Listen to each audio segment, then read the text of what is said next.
भारत में रात भर की ट्रेन यात्रा का अनुभव हमेशा के लिए बदलने वाला है। जी हाँ, हम बात कर रहे हैं वंदे भारत स्लीपर की।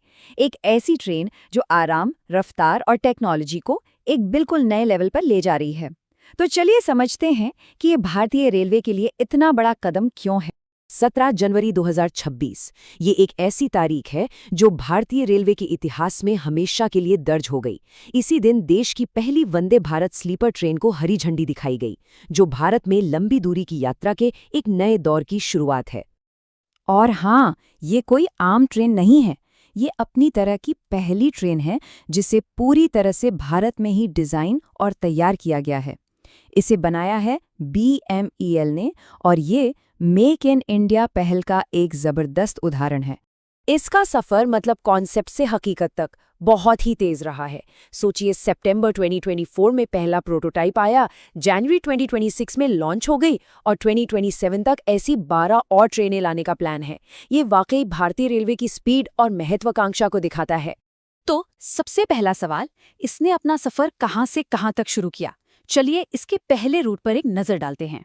इस ट्रेन का उद्घाटन मार्ग दो बड़े पूर्वी शहरों हावड़ा और गुवाहाटी के कामाख्या स्टेशन को आपस में जोड़ता है।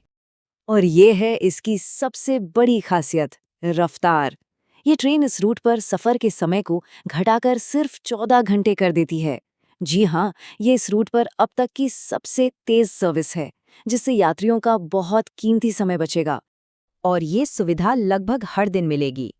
ट्रेन हफ्ते में 6 दिन चलती है, जिससे इस पूरे इलाके के लिए कनेक्टिविटी काफ़ी बेहतर हो गई है।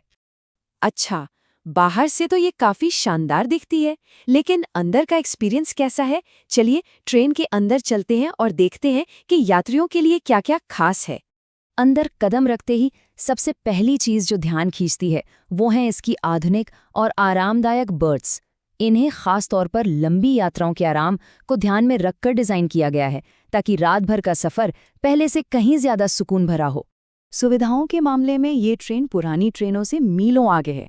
फर्स्ट एसी में गर्म पानी वाले शावर से लेकर हर बर्थ पर रीडिंग लाइट और USB चार्जिंग तक हर छोटी बड़ी ज़रूरत का ख्याल रखा गया है। सेफ्टी के लिए CCTV और दिव्यांग यात्रियों के लिए भी खास सुविधाएं दी गई हैं। ट्रेन में कुल 16 कोच हैं और इसका कंपोजिशन काफ़ी दिलचस्प है। आप देख सकते हैं कि लगभग 70% बर्थ थर्ड एसी के लिए है। इससे साफ पता चलता है कि रेलवे का फोकस एक किफ़ायती प्रीमियम यात्रा अनुभव देने पर है। साथ ही सेकेंड एसी और फर्स्ट एसी के विकल्प भी मौजूद हैं। और इन सभी को मिलाकर ये ट्रेन एक बार में कुल 823 यात्रियों को उनकी मंजिल तक पहुंचा सकती है।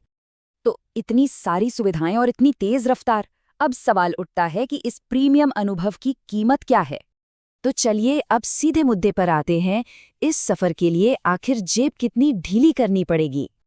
देखिए, वंदे भारत स्लीपर का किराया राजधानी जैसी मौजूदा प्रीमियम ट्रेनों से थोड़ा ज्यादा है। इसकी वजह है किराया तय करने का एक अलग तरीका, जिसमें प्रति किलोमीटर की दर ज्यादा है और 400 किलोमीटर की न्यूनतम दूरी का नियम भी लागू होता है।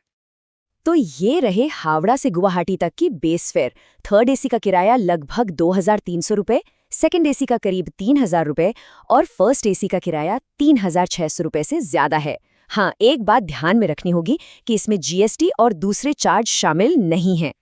सिर्फ ट्रेन और उसका किराया ही नया नहीं है, इसकी टिकट बुकिंग के नियमों में भी एक बहुत बड़ा और बहुत ज़रूरी बदलाव किया गया है। अब इस बदलाव को समझने से पहले चलिए जरा RAC सिस्टम को याद कर लेते हैं, जो दशकों से भारतीय रेलवे का एक अहम हिस्सा रहा है। वंदे भारत स्लीपर में ये सिस्टम खत्म कर दिया गया है। इसका मतलब ये है कि अब से इस ट्रेन के लिए सिर्फ और सिर्फ कंफर्म्ड टिकट ही मिलेंगे। RAC या वेटिंग लिस्ट का कोई चक्कर ही नहीं। या तो सीट पक्की है या फिर टिकट बुक ही नहीं होगा। इससे बुकिंग की पूरी प्रक्रिया बहुत सीधी और पारदर्शी हो जाती है। तो आखिर में जरा रुककर सोचते हैं कि ये सिर्फ एक ट्रेन का लॉन्च नहीं है, बल्कि ये भारत में यात्रा के भविष्य के लिए क्या मायने रखता है। BML की CMD श्री शांतनु रॉय ने इस प्रोजेक्ट की अहमियत को इन शब्दों में बताया। ये परियोजना आधुनिक भारत के परिवहन बुनियादी ढांचे में एक प्रतिष्ठित मील का पत्थर है, जिसे आने वाली पीढ़ियां याद रखेंगी। तो आखिर में सवाल यही उठता है क्या वंदे भारत स्लीपर सिर्फ एक नई ट्रेन है या फिर ये राजधानी एक्सप्रेस जैसी बड़ी ट्रेनों को पीछे छोड़कर भारतीय यात्रा का नया बेंचमार्क बनने जा रही है? इसका जवाब तो खैर वक्त ही देगा।